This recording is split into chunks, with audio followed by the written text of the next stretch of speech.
The first thing I notice is the taste of iron in my mouth. Not blood. Rust. I sit up fast, heart hammering, gravel pressing into my palms. I'm in the middle of a cracked road lined with neat, old-timey storefronts. A rusted lamppost flickers above me, casting a halo of dying light. I don't know how I got here, but a man across the street waves. "Morning, Mr. Grayson," he shouts cheerfully. Grayson, that's not my name. Except, it is. I think.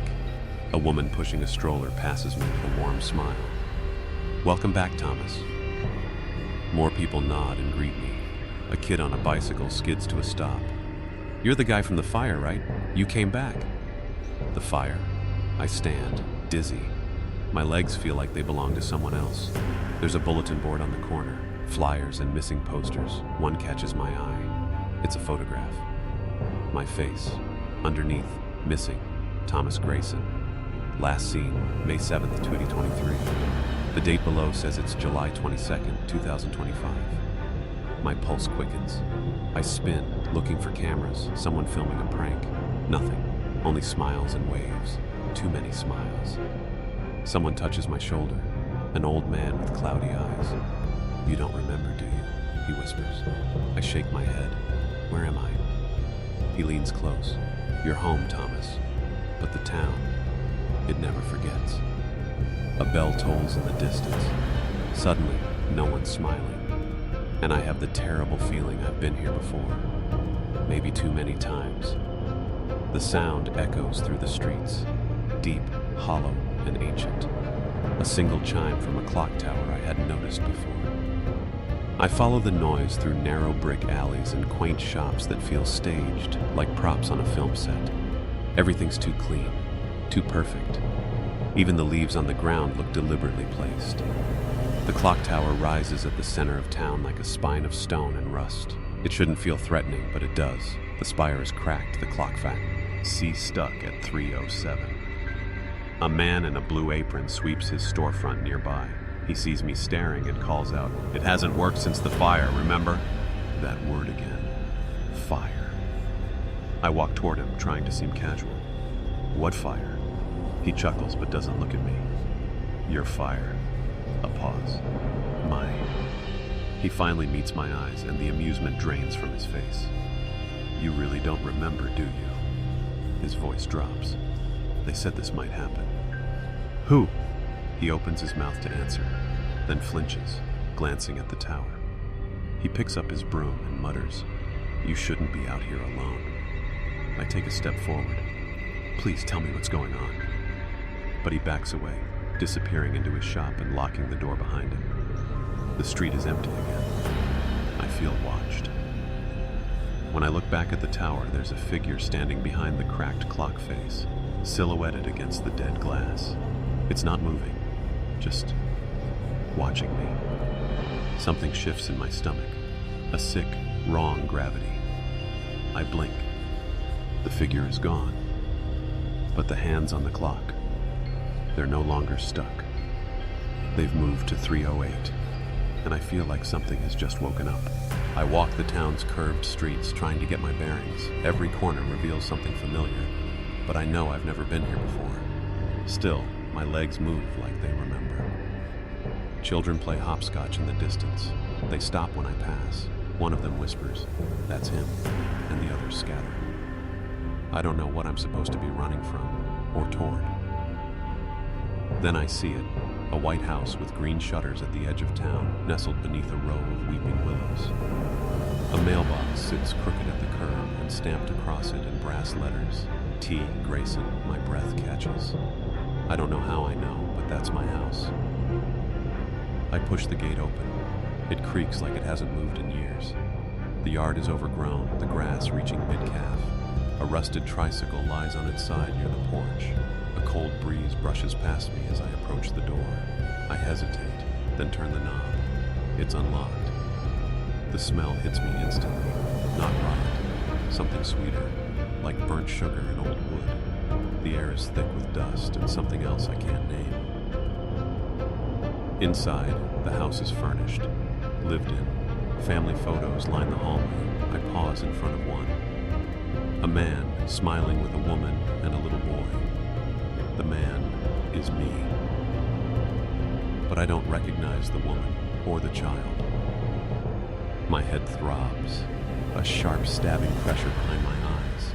I stumble back, knocking over a picture frame. The glass shatters. Behind me, a voice says gently, "Tommy." I freeze. It's the woman from the photo. She stands at the top of the stairs, smiling like nothing is wrong. "We've been waiting for you." She descends the stairs slowly, barefoot, her floral dress brushing each step. Her smile is warm, practiced, familiar in a way that sets my teeth on edge. "I was starting to think you weren't coming back," she says, reaching the bottom. Her eyes shine with something I can't place. Relief, maybe, or madness. My voice cracks. "I don't know who you are." Her smile falters, just a flicker. "You always say that at first. It'll pass." I step back toward the door, but it shuts on its own behind me with a heavy thud. She places a hand gently on my chest, like calming a child. "You should sit. You look pale." Before I can respond, she's already in the kitchen, humming a lullaby I almost recognize. My legs carry me, numb, into the living room. It's all too perfect. Worn leather couch, books with cracked spines, a dog's leash hanging on a hook, photographs that chart a life I've never lived. And all of it tied to my name. I spot a cracked mirror above the fireplace. My reflection stares back, and for a second, it's not alone. Behind me, a small boy, pale, watching. I spin around. Nothing there. "Tommy!" her voice sings from the kitchen. "Dinner's almost ready. Can you set the table?" I walk to the dining room like a sleepwalker. Plates are already arranged, except for one spot. Mine. I sit. The woman glides in, placing a steaming casserole in the center. Then she lights a single candle. 3 chairs. She looks to the empty seat beside me. "He should be home soon," she says softly. I swallow hard. "Who?" She doesn't blink. "Our son, of course." And for the first time, I hear footsteps coming from upstairs. Each footstep upstairs lands like a hammer in my chest, slow, deliberate, as if he knows I'm listening. The woman watches the ceiling with a soft smile, hands folded in her lap. "I thought he was coming down," I whisper. She nods. "He always takes his time. You know how he is." I don't know anything. My hands tremble in my lap. The candlelight flickers across her face, casting shadows that stretch her smile too wide. "I think there's been a mistake," I manage. "I'm not—" "You're tired," she interrupts gently. "It's always confusing at first. The shift, the return." "What return?" She looks at me like I've forgotten my own birthday. "You belong here, Tommy. This is where it all happened." The ceiling creaks above us, closer. I stand, the chair legs screeching against the floor. "No, I don't belong here. I didn't grow up in this town. I don't remember this house. I don't remember you." Her face tightens. A pause. Then the smile returns, but now it's wrong. Too calm, too patient. "You remembered me once. You'll remember again." Suddenly I hear laughter. Light, childlike. My skin prickles. She rises and moves toward the hallway. "Come on, he's shy at first, but he'll be so happy to see you again." I back away. "I need to leave." She stops. "If you leave now, it starts all over. You'll just wake up in the road again. Bleeding, lost, everyone calling your name." My breath hitches. "What are you talking about?" She opens the front door. Outside, it's not night anymore. It's the exact moment I arrived. Same light, same clouds. The world just reset. From upstairs, the child calls softly, "Daddy?" I don't answer the voice. The woman, my supposed wife, stands by the open door, letting in the same chilled air from earlier. A loop, just like she said. The same clouds hang in the same part of the sky. The same wind shifts the same trees. I step back from him instinctively, nauseous. She closes the door quietly. You should go to him. He needs you. I look up the staircase. The light bulb at the top flickers, casting long, uneven shadows down the hallway. Silence. Then, the patter of small feet. I swallow hard. My legs move on their own. Each step groans beneath me as I ascend. At the top, the hallway stretches farther than it should. Too long, too narrow. Wallpaper curls at the edges. A ticking sound pulses faintly behind the walls. A door creaks open at the end. Inside, it's a child's bedroom. Dusty toys on shelves. Walls painted with faded clouds and birds. The bed is neatly made. Then I see him. He stands by the window, gazing out. Small, thin, unmoving. His skin looks waxy in the low light. His clothes faded, old-fashioned. I open my mouth, but my throat tightens. Hey, buddy, I say, voice barely audible. He turns. His face is mine.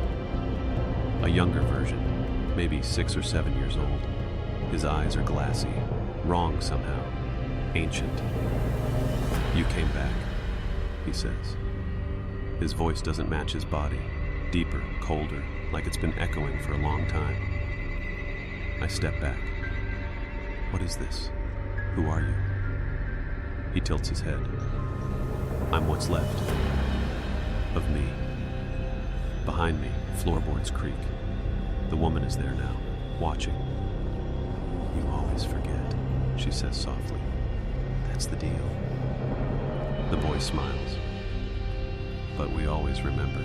I back into the hallway, my heart a jackhammer in my chest. What deal? Neither of them answer. The boy, my boy, me, just watches, his 2 old eyes following my every move. The woman stands silent, her smile fading as if she's letting the illusion peel away. You said I always forget, I snap, trying to hold on to anger, something solid. Forget what? That this is where it ends, she says softly, and where it always begins. I turn to run, but the hallway stretches, lengthens, every door repeats, every wall curls inward. I spin, disoriented. Behind me, the boy steps into the hall, barefoot, silent. You made the deal, he says again, voice like gravel soaked in grief. You just don't want to remember why. The walls pulse, swell like breathing lungs. The ticking sound grows louder, faster, drilling into my skull. I stumble to the stairs and take them 2 at a time, crashing into the living room. Everything is darker now. Candle burned low, shadows longer, meaner. A mirror near the door ripples, and for a heartbeat I see myself, but older, hollowed out, wearing different clothes, blood on my hands. I blink. It's gone. The front door is locked. I yank, twist, scream, but it won't budge. Behind me, the woman whispers, "You don't leave until you understand." Then I hear something new. Footsteps outside. Slow, heavy. Someone or something is coming up the walkway. The boy's voice drifts down the stairs. He's here. Who? I breathe. The collector, the woman replies, her voice trembling now. You always bring him. My pulse stutters. Outside, the footsteps stop right at the door. And then, 3 knocks. Not loud, not rushed, but final. The knocks reverberate through the door, low and deliberate, like a judge calling order before a sentence. I freeze. The woman steps backward into the shadowed hallway, eyes wide for the first time. You need to open it, she whispers. No, I breathe. I'm not letting anything in. She flinches. If you don't, he comes through anyway. Another knock, same rhythm, same weight. The boy appears at the top of the stairs, face expressionless. He's been waiting a long time, Daddy. Stop calling me that, I snap, but my voice cracks. The boy's eyes shimmer, sadness or pity, I can't tell. I press my back to the door, hand gripping the knob. It's cold, too cold. What does he want? I ask. The woman stares past me into something I can't see. He wants what you promised. I didn't promise anything. She steps closer. But you did, every time. You come here lost, afraid, searching for answers. And when the pain's too much, you offer him something in return. I look between them. Offer who? For what? The boy descends the stairs, slow and silent. To forget. The truth lands like a punch. I chose this. I don't remember why, but something inside me knows it's true. I beg to forget something horrible, and this place is the price I pay. A life I don't remember. A family that isn't mine, or used to be. Another knock, but this one comes from inside the house. Upstairs. My head whips around. The boy's voice is smaller now. He's already here. I look toward the hallway. Something dark is stepping into view, a shape like smoke wrapped in flesh, faceless and tall. The boy whispers, "You invited him." The figure emerges from the hallway and the air thickens like syrup.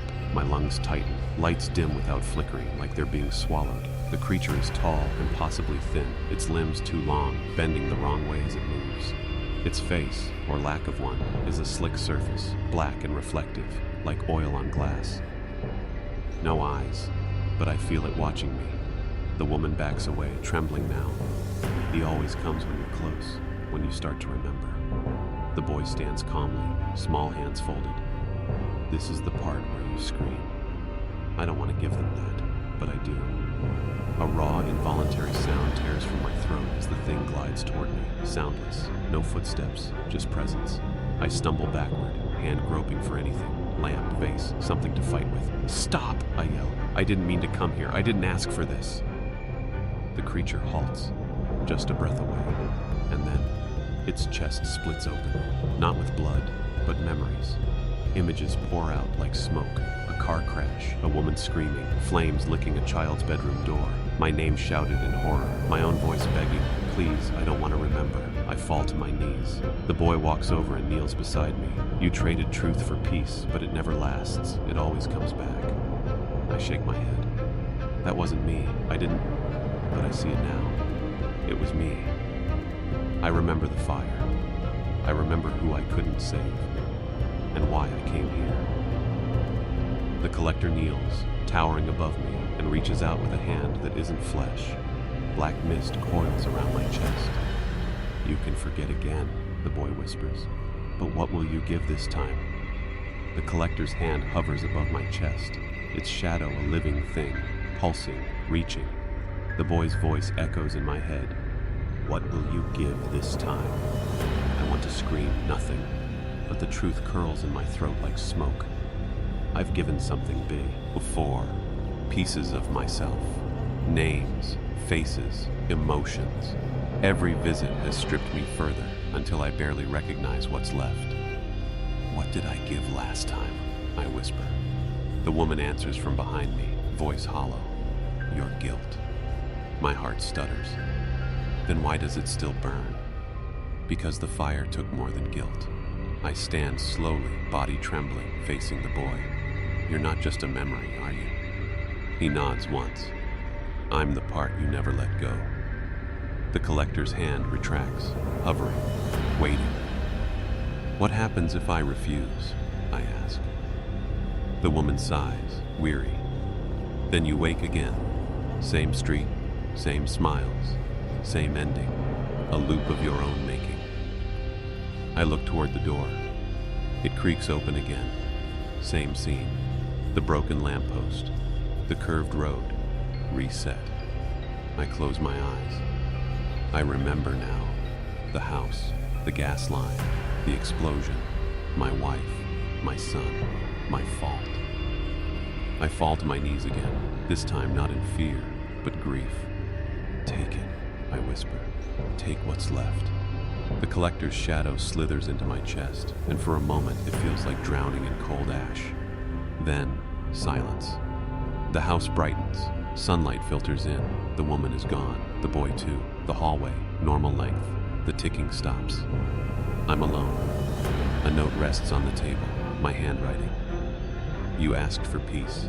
You gave your memory. Again. But next time, there may be nothing left." I crumple it with shaking hands. And then, I open the door and walk into the street once more. I step into the street.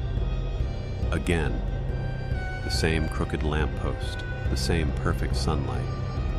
But something is off. The breeze feels colder this time. The colors less vibrant, like the world's been copied one too many times and is starting to degrade. A woman in a yellow cardigan walks past with her dog. "Morning, Mr. Grayson," she says with a plastic smile. "Nice to see you up and about again." I don't respond. I keep walking. The memories from the last loop haven't vanished. They cling like wet clothes. The fire, the deal, the collector. I glance at the clock tower. It's still stuck at 3:08, not reset after all.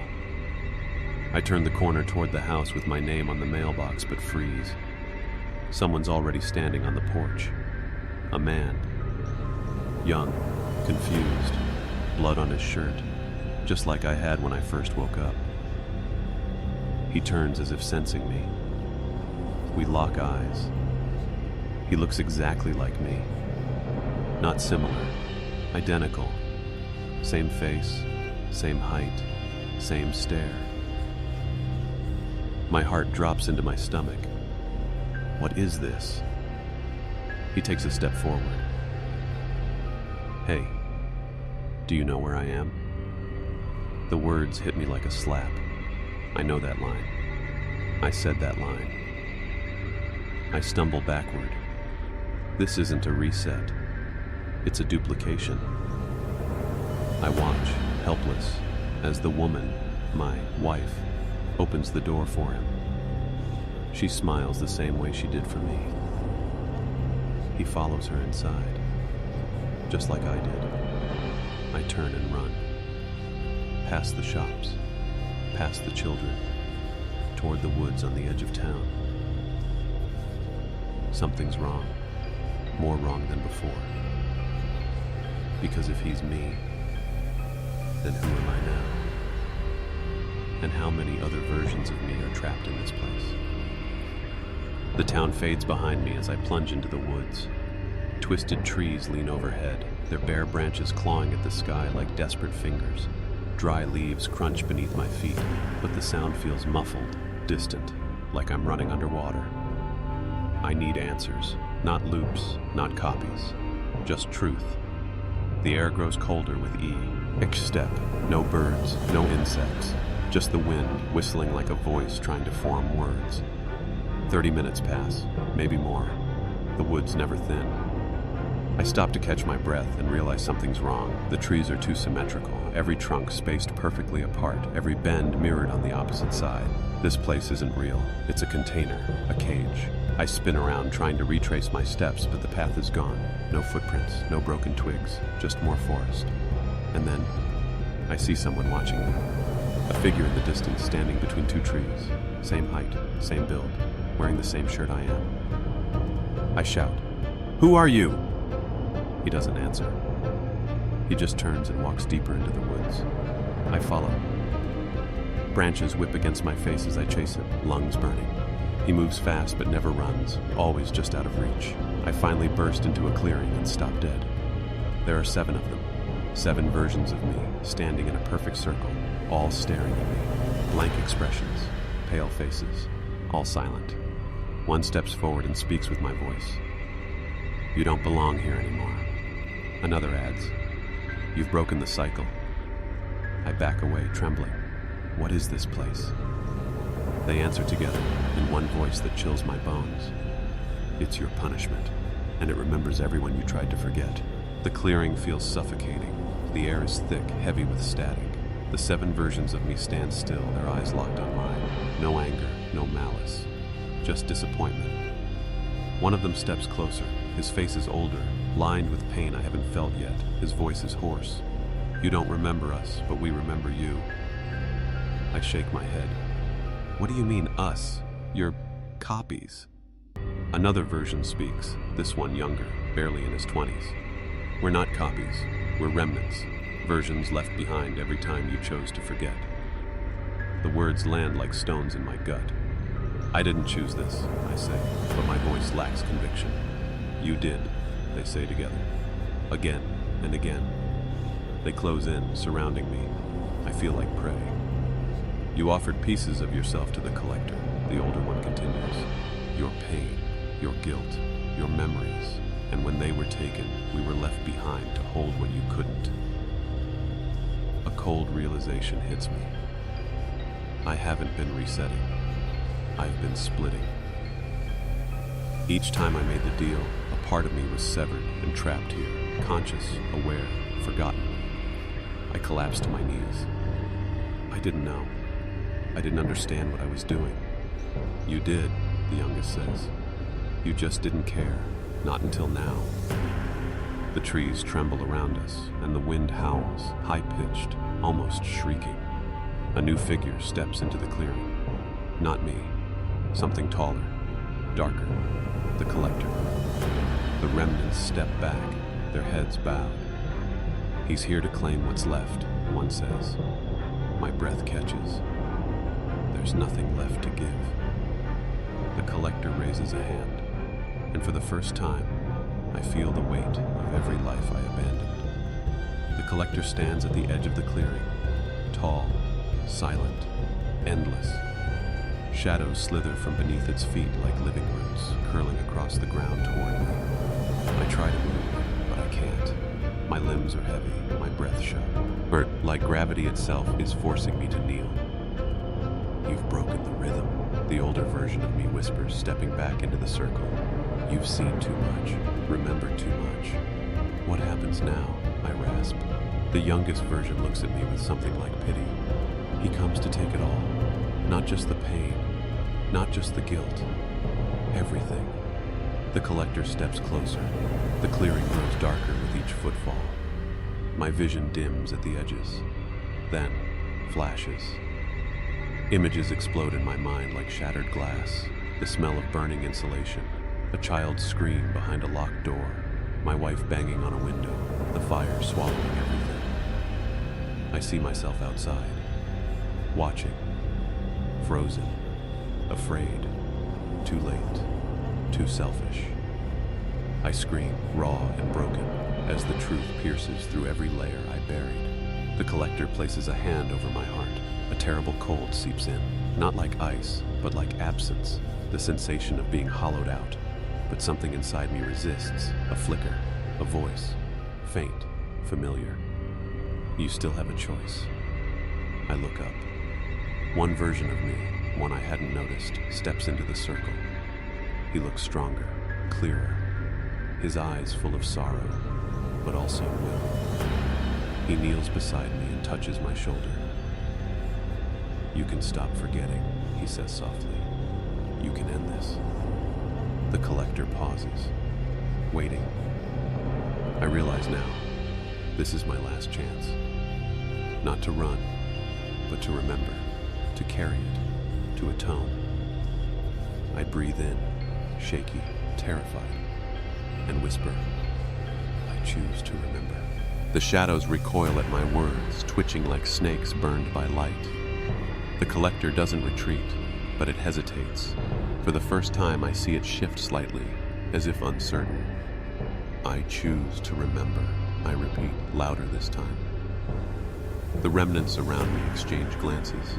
No longer passive ghosts, but pieces of something beginning to reassemble. One by one, they step forward, placing their hands on my shoulders, my arms, my chest. And with each touch, something returns. Pain floods in like a tidal wave. The weight of screams I couldn't silence. The smell of scorched plastic and singed hair.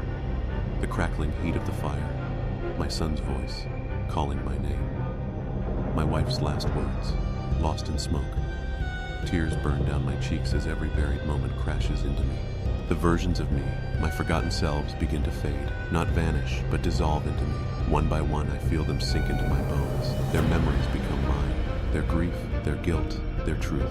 The collector lowers its hand. It watches, silent, waiting. A voice echoes in my skull, my own, but deeper. To carry your truth is to suffer. Are you willing to live with what you've done? I fall to my knees, gasping. Yes, The forest explodes with wind and noise. Leaves spiral upward in a cyclone of blinding light. The collectors form cracks, hairline fractures of white splitting through the dark. Then, without sound, it shatters. Gone. The clearing is silent. Only I remain, alone, but whole. I lie on the forest floor, trembling, broken, but no longer lost. Not split, not erased. For the first time, I remember everything, and I feel the horror of it settle deep inside me, but also a beginning. I wander back toward the town, weak and dazed, my legs unsteady beneath me. The forest no longer feels like a trap. It feels empty, like it gave up something it had been holding for far too long. The path appears under my feet. The town comes into view, still picture perfect and quiet, but something's changed. The air is heavier. The streets are silent. No cheerful greetings, no children playing, no smiles. I step onto the main road and glance around. Shops are shuttered, curtains pulled tight. Even the sky feels dimmer, like the sun itself is holding its breath. And then I notice the signs. Every window, every storefront, every door, plastered with photocopies of my face, but not a missing poster this time, just bold black letters. He remembers. A chill slides down my spine. Something in this town didn't want me to remember. It needed me to forget. And now that I've broken the cycle, it's not just watching me. It's afraid of me. I move fast now, past the familiar houses and twisted streets, until I reach the northern edge of town, a place I don't remember ever seeing before. A single road leads out. Cracked pavement stretches to the horizon. A faded sign leans in the dirt, now leaving Blackwood. My breath catches. The name, Blackwood. I know it. It was the name of the street my son's school was on. Not a town, a street. This place was never real. It was a prison built for memory.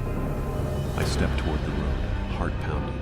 My hand brushes against the signpost, and for the first time in what feels like years, it doesn't reset.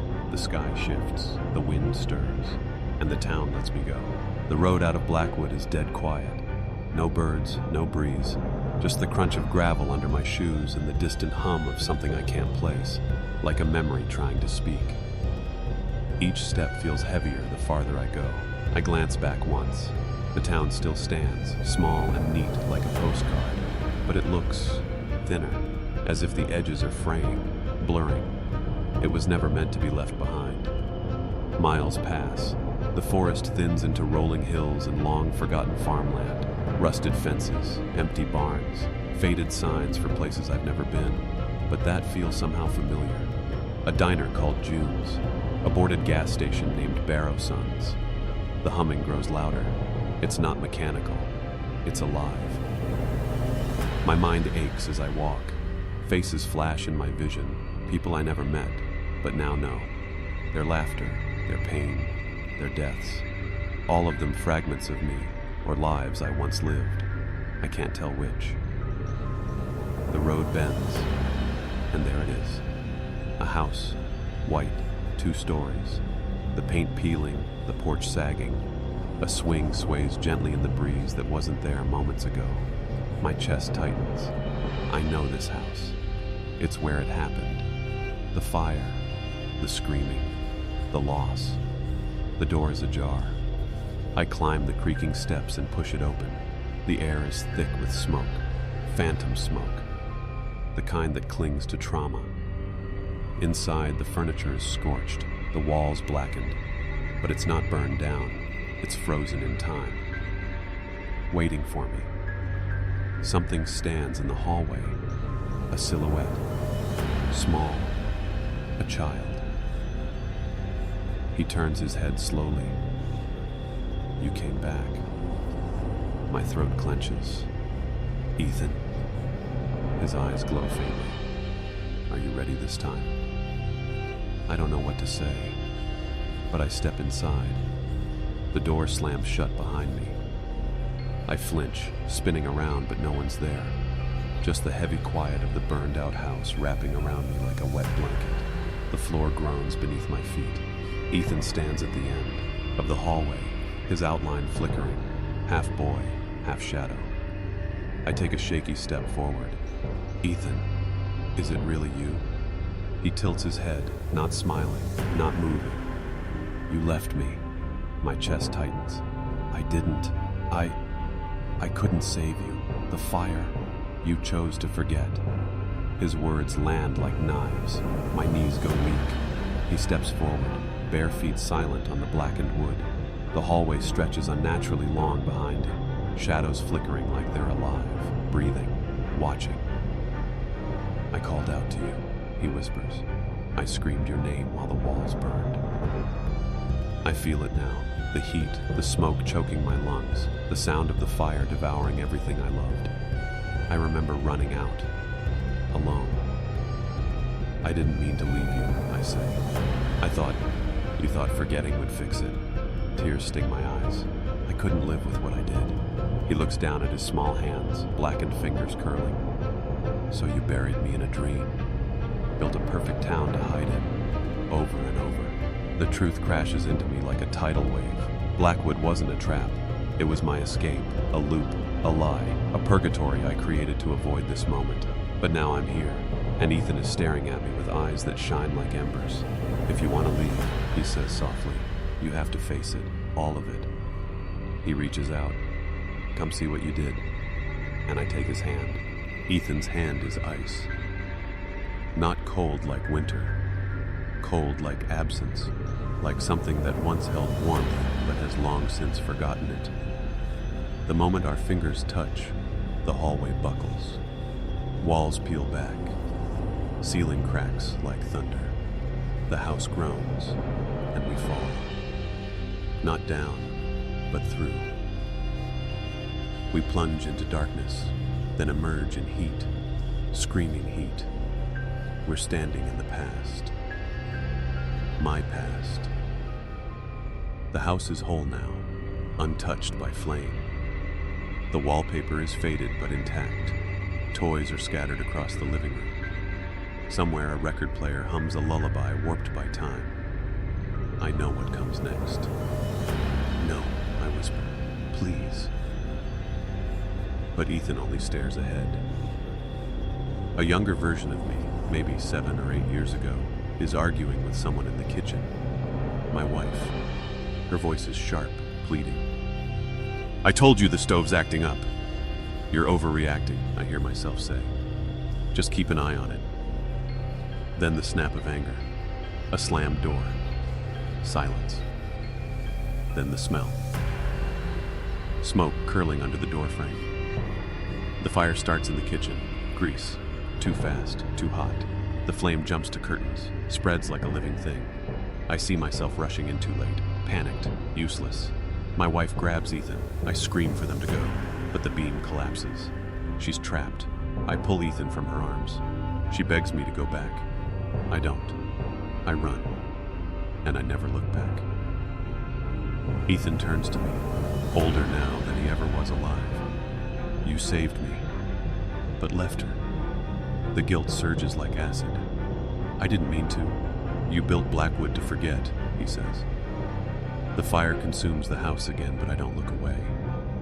Because this time, I have to remember. The flames roar around us, licking the walls, devouring the past. But I don't move. I stand in the center of it all, watching the truth I buried rise like smoke. Ethan is beside me, untouched by the fire, his eyes reflecting orange and sorrow. She screamed for you, he said softly. I know, I whisper, the words burning my throat. I hear it every night. The ceiling above the kitchen groans. My wife's silhouette flickers behind the fire, just beyond reach, arms outstretched. Her mouth opens, but no sound comes. Only the crackle of flame and the sobbing echo of my memory. I didn't know what to do, I say, voice trembling. I panicked. You ran, Ethan says. I drop to my knees. The heat blisters my skin, but I welcome it. I want to feel what I numbed. I want to suffer through what I refuse to face. You didn't die here, Ethan continues, but part of you did. I nod slowly. I thought if I erased the pain, I could live again. And instead, he says, you built a prison. A rumble shakes the floor. The fire isn't just destroying the house now, it's burning through everything. The illusion of Blackwood begins to crack. I see flickers of the real world bleeding through. Hospital lights, a beeping monitor, tubes in my arms. I'm in a coma. "You've been hiding here," Ethan says. "For years." I look up at him, my son, frozen in time. "What do I do now?" He kneels beside me, places a hand on my shoulder. "You wake up." I'm scared. I know. The fire rises, the walls fall, and in the heart of the blaze I see a door appear, one I've never seen before. It glows white, and it's open. The glowing white door pulses with a light that doesn't belong to fire. It hums softly, like it's breathing, alive, waiting. I hesitate at the threshold. My hand hovers inches from the handle, trembling. The flames behind me don't burn anymore. They whisper. Ethan steps beside me. "It's the way out, but you have to choose it." "What's on the other side?" I ask, my voice barely a breath. He looks at me, not as a child now, but as something beyond time, wiser, sadder. Truth, pain, life. I look back at the inferno swallowing the house, the comforting lie I've lived in for so long. Blackwood, with its scripted townsfolk and amnesia, a place built from guilt and silence. I don't know who I am out there anymore, I admit. "You're still you," Ethan says. "You're just broken, but broken isn't the end." He reaches out, palm up. "You can still be whole." My fingers find his, solid, warm. And I remember it all, every detail. The night of the fire, the smell of her perfume, her scream, the way I turned away instead of going back, my wife's face disappearing into smoke, the crushing, endless silence afterward. Tears streak down my cheeks. I don't deserve forgiveness. Ethan squeezes my hand. "Maybe not, but you deserve to live." The house shakes violently. Flames flare like a final warning. I turn to the door, breathe, and step through. Everything goes silent. No fire, no voices, just a blinding white void stretching in every direction, and the steady beat of a heart monitor in the distance. My eyes flutter open. Real light, real air. A nurse gasps beside my hospital bed, and I remember my name. Not just who I was, but who I still might be. The light is too bright.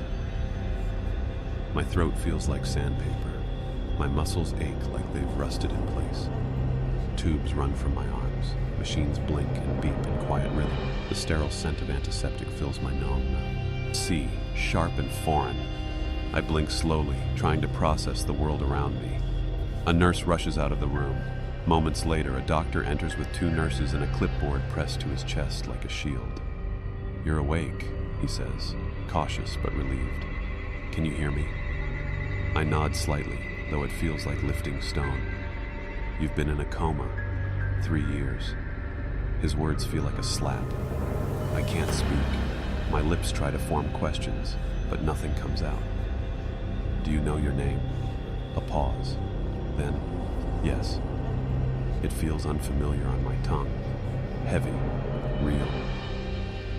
The doctor leans in. "You've been through something traumatic. We're going to take this one step at a time." As they check my vitals and speak in hushed tones, I catch a glimpse of the window beside my bed.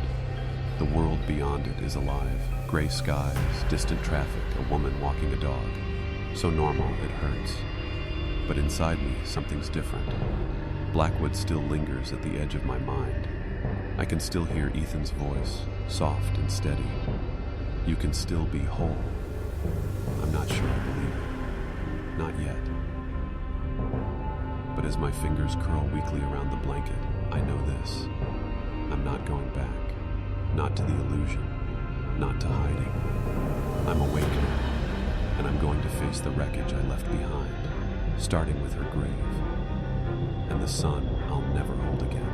The cemetery is smaller than I remember, or maybe it's just quieter now. No birds, no wind, just the crunch of gravel beneath the wheelchair's tires as the orderly pushes me forward. I asked to come alone, but the hospital insisted on supervision. Fine, let them hover. Nothing they can do will soften this. We stop near the far end, past a row of leaning oaks and weather-worn granite markers. And there it is. Claire Morgan, beloved wife and mother, taken too soon. My fingers dig into the armrests. The date confirms it. 3 years ago, the fire, the night that splintered everything. I lean forward. My body aches, but I don't care. The world blurs around me as tears build, hot and unrelenting. I remember now, I whisper. I remember the argument, the slammed door, the flicker of light behind the curtains. I remember running in, too late, the collapsing beam, her scream, and leaving Ethan behind. I press my forehead to the cool marble, shaking. I'm sorry. I'm so sorry. There's a breeze now, cold, like someone exhaled nearby. When I open my eyes, there's something else on the grave. A small toy truck, red, plastic, weathered by time. I didn't put it there. The orderly is still far behind me. My breath catches. I look around. No one. But I feel it. Presence. Like something watching, just out of sight. Ethan? Or something else? I pick up the truck. It's warm. A whisper brushes my ear. You're not done yet. I whip around. No one. My heart pounds. Was it real? My mind playing tricks? Or is Blackwood leaking into this world now? If it followed me here, God help me. Because it means I didn't escape. Not really. I haven't slept in days. Each time I close my eyes, I see that red truck. I hear the whisper, too close, too knowing. The doctors chalk it up to trauma, lingering hallucinations from a coma. But I know better. Blackwood didn't stay behind. It is here, leaking through the cracks. It started small, shadows that don't move with the light. My name murmured under the breath of passing strangers. A nurse who stopped mid-step in the hallway looked at me and said, "Don't forget the door," before walking away like nothing happened. I asked her later. She claimed she never said a word to me. Today, I was discharged from the hospital. I have nowhere to go, no family left, no job. My house burned with Claire. So I'm in a small apartment now, paid for by some foundation I've never heard of. The name, the Hollow Mercy Trust. It feels too convenient. I'm sitting alone in the quiet, staring at the red truck on the table, when I hear it. 3 slow knocks at the door. I freeze. No one knows I'm here. The knocking comes again, measured, deliberate. I creep to the people. No one. But when I open the door, something's on the floor. A black envelope. Inside is a card. No writing, just a symbol. A door drawn in charcoal with a gaping void behind it. Below it, a single phrase scrawled in red ink. You left it open. My stomach drops. I slam the door, lock it, and back away. But in the silence, I hear it again. Soft laughter from the far corner of the room. I'm not alone here. And whatever followed me out of Blackwood, it wants me to go back. I should have burned the card, but I didn't. I kept it. It's on the nightstand, heavy with meaning, a quiet pulse beneath its dark surface. I wake up at 3:03 a.m. again, gasping. The air feels wrong, dense like it's been used up. My breath fogs in the room, though it's the middle of July. When I sit up, the card is glowing faintly. Not bright, just enough to catch the eye. I approach it like it might bite. When I touch it, the temperature shifts. The walls groan softly. For a second, my apartment isn't mine. It's Blackwood, faintly. A flickering overlay of the town, its crooked signs, its empty streets, the door in the woods. Then I'm back. I drop the card like it's red hot. The laughter returns. It's not in my ears. It's behind my eyes, a deep, oily presence coiling around my thoughts. You don't belong here, it whispers. I see a mirror across the room. I rise, trembling, and stare into it. My reflection smiles, but I'm not smiling. "You opened it," it says. My chest tightens. What did I open? The reflection tilts its head. "The door. You were supposed to close it." Suddenly I remember something I never lived. Standing at the edge of Blackwood's forest, holding a key, a ritual unfinished. Voices begging me to stay, to contain it. I ran instead. The memory crashes down like cold water. The door wasn't just symbolic, it was real. A boundary, a seal, and I broke it. The card glows again.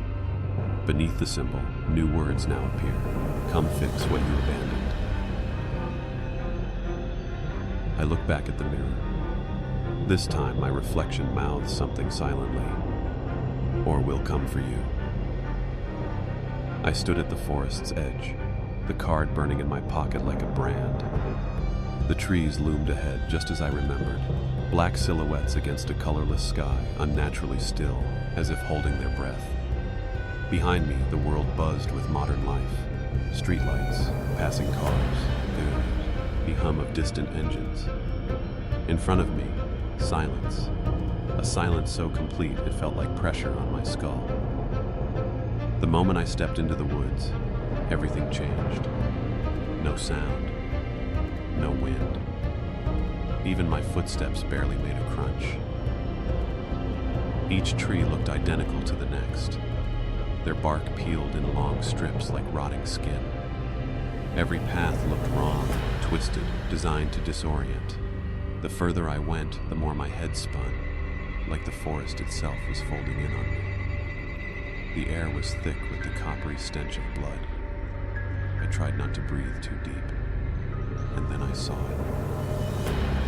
The door. Exactly where I remembered, half buried in the gnarled roots of an ancient tree.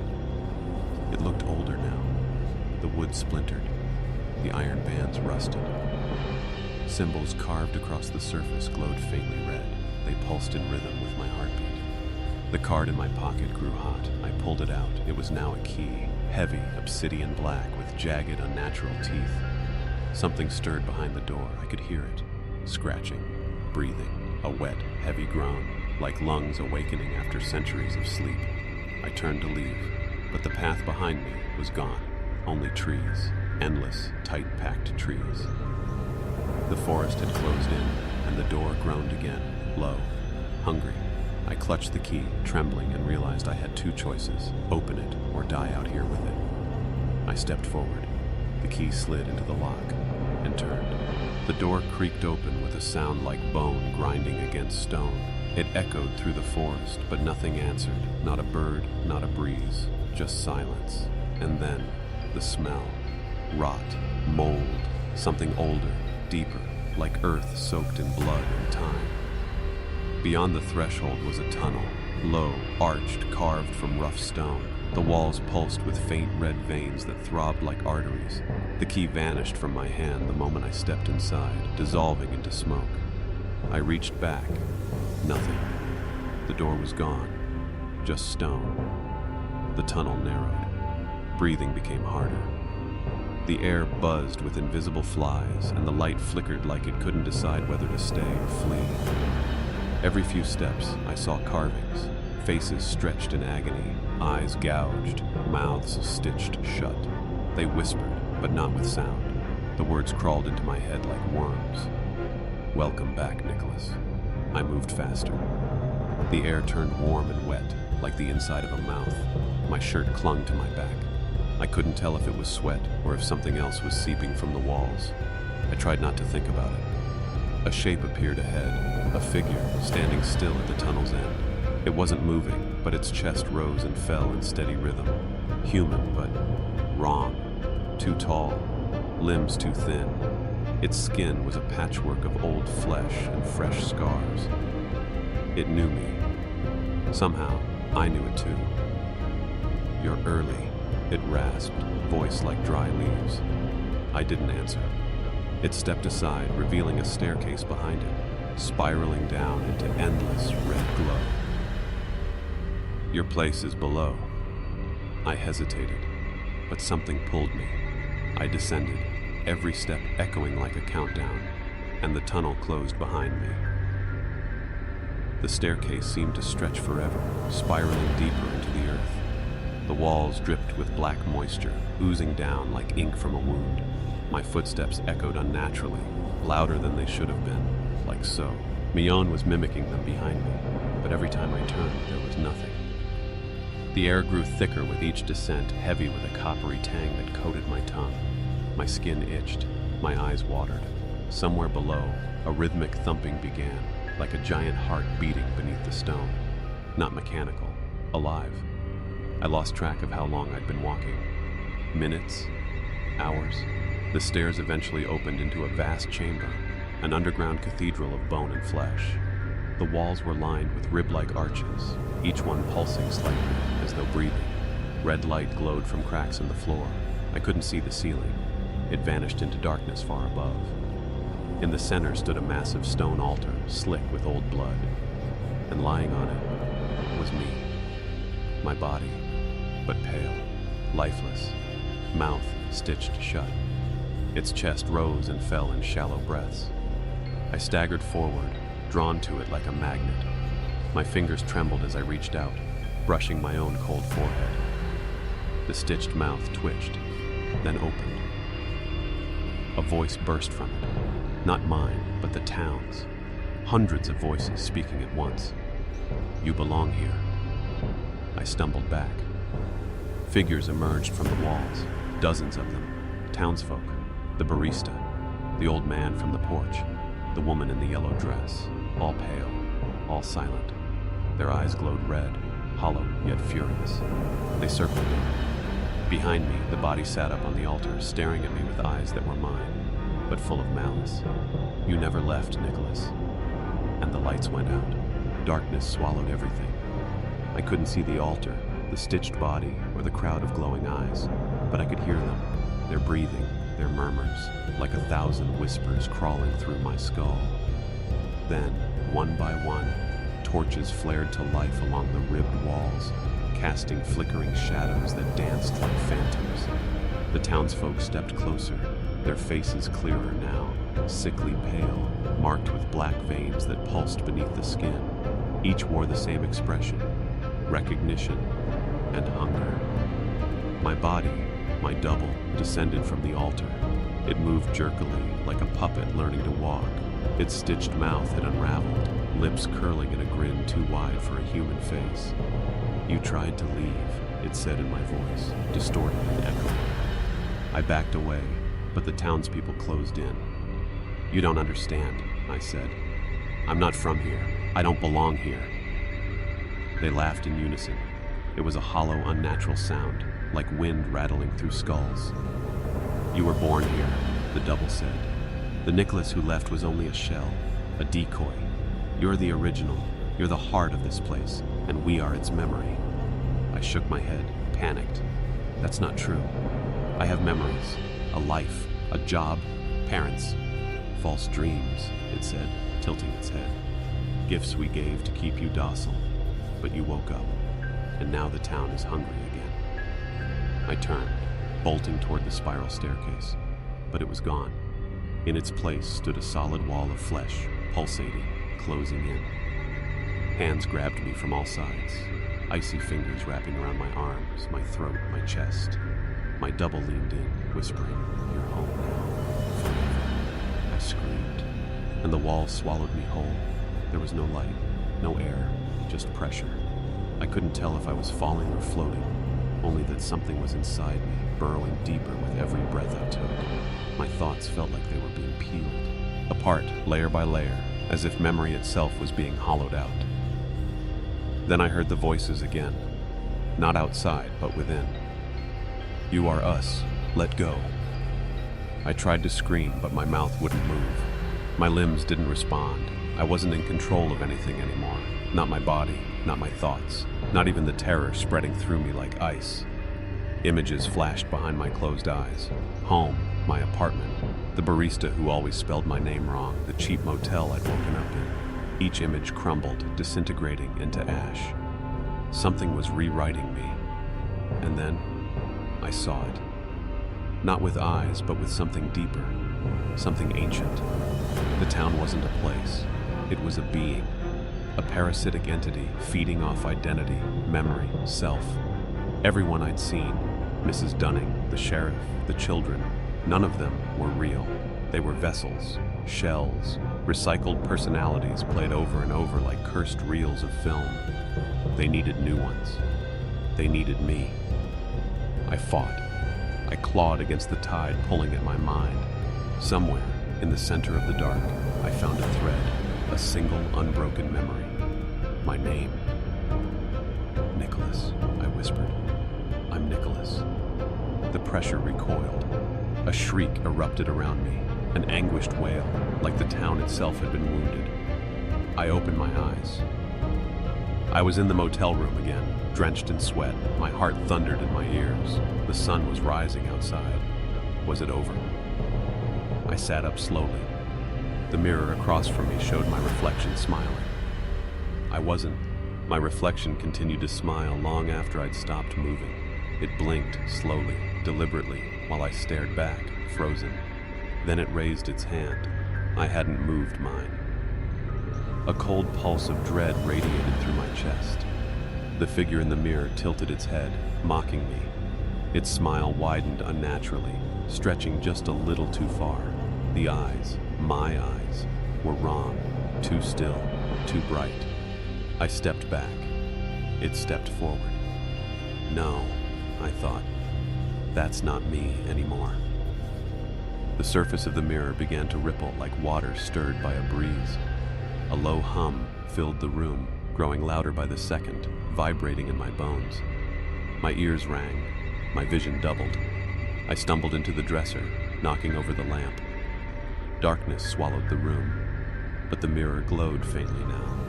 Pale blue light flickering from inside, not reflected, emitted. And then it spoke.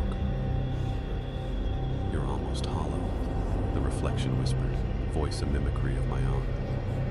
Let it happen. You'll feel peace. I backed toward the door. It wouldn't open. My fingers fumbled uselessly at the lock as the humming became a scream, dissonant, maddening. The reflection pressed its hands against the glass from the inside. Cracks spiderwebbed across the surface. Join us, it hissed. I grabbed the lamp's broken base and hurled it at the mirror. The crash was deafening. Glass exploded outward, shards embedding in my arms and face. The light blinked out. The humming died. Silence. I stood there, gasping, bleeding, heart hammering. The mirror was just a shattered frame now. Nothing on the wall but drywall and dust. I touched my face. Still me. Still real. But the blood on my fingers shimmered faintly and smelled like rust and ash. Whatever had come through hadn't left completely. I left the bedroom, wrapping a towel around my bleeding arm. My vision swam, my limbs trembled, but I couldn't stay inside. Not with what ever had tried to replace me still lurking in the shattered reflection. Outside, Ridgeway was cloaked in fog, dense, unnatural. The streetlights were just faint orbs in a sea of gray. The air tasted like burnt metal. Even the birds had fallen silent. I stepped into the street. Every house on the block had its lights on. Behind every window, a silhouette stood watching, completely still, facing forward, like mannequins dressed as neighbors. I called out, "Hello?" No answer. Then I saw him. At the end of the street stood a man in an old wool coat and wide-brimmed hat, backlit by the fog. His face was hidden, but I felt his eyes on me, hot and heavy like a spotlight. He raised his hand and pointed directly at me. "You don't belong," he said. His voice wasn't loud, but it filled the air like thunder. I stepped back instinctively. "You've fractured the order," he continued. "You're infected." I tried to speak, but my throat felt stitched shut. The man began walking toward me, slow, deliberate steps that echoed like boots in an empty cathedral. "Your name is a tether. This town remembers what it made," he said. "I don't understand," I shouted. "I didn't ask for this."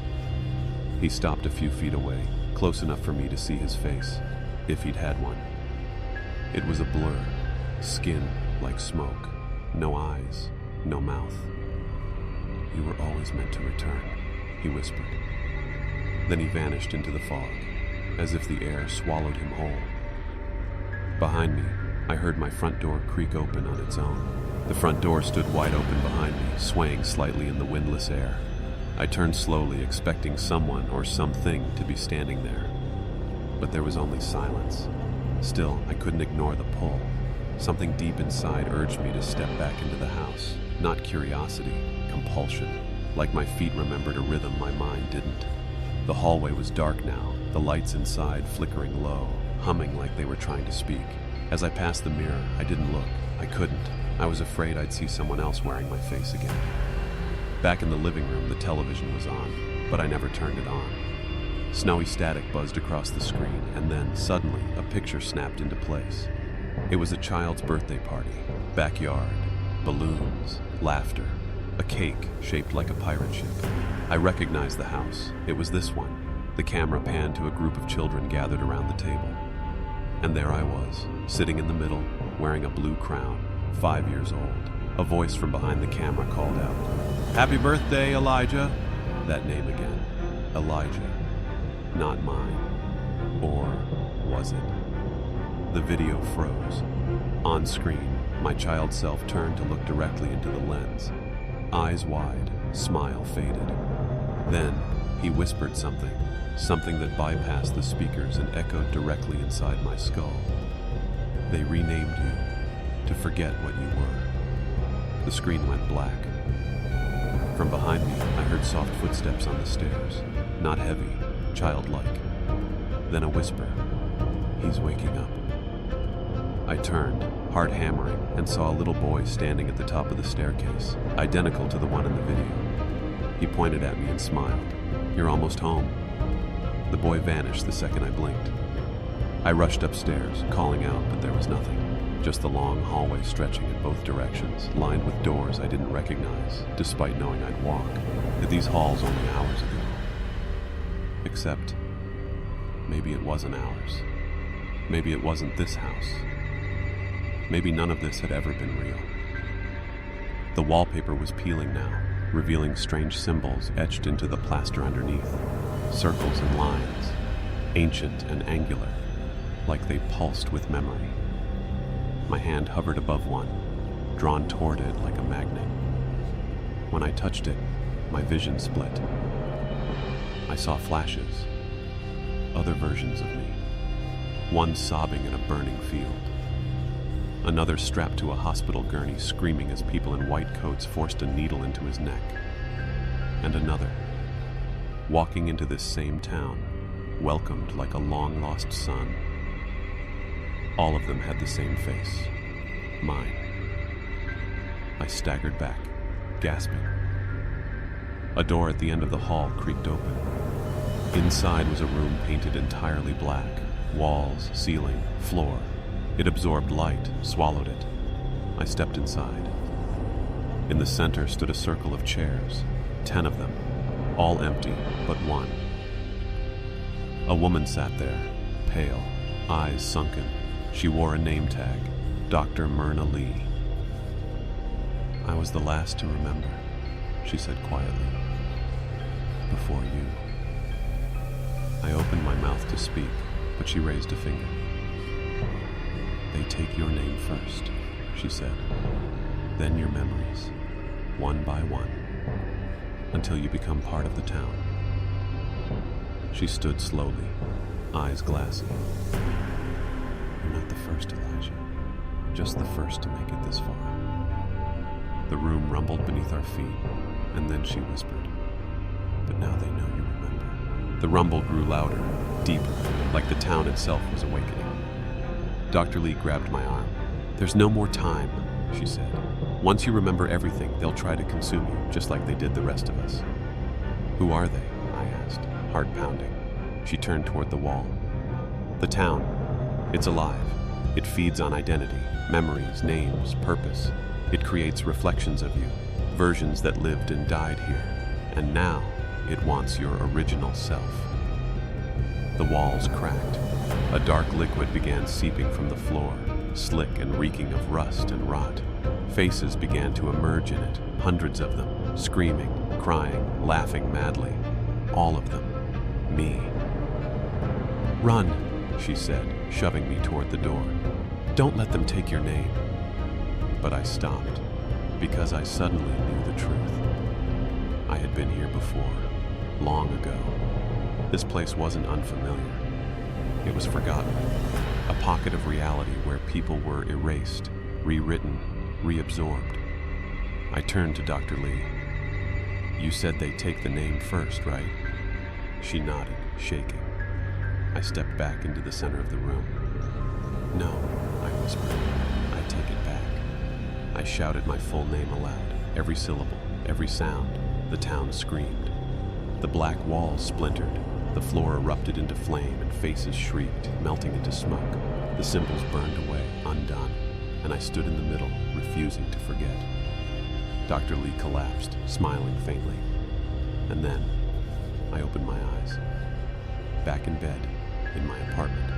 City traffic outside, my phone buzzing. But taped to the mirror was a note. "If you're reading this, you escaped, but don't speak your name aloud. They're still listening." I turned slowly. Someone knocked on my door. 3 times.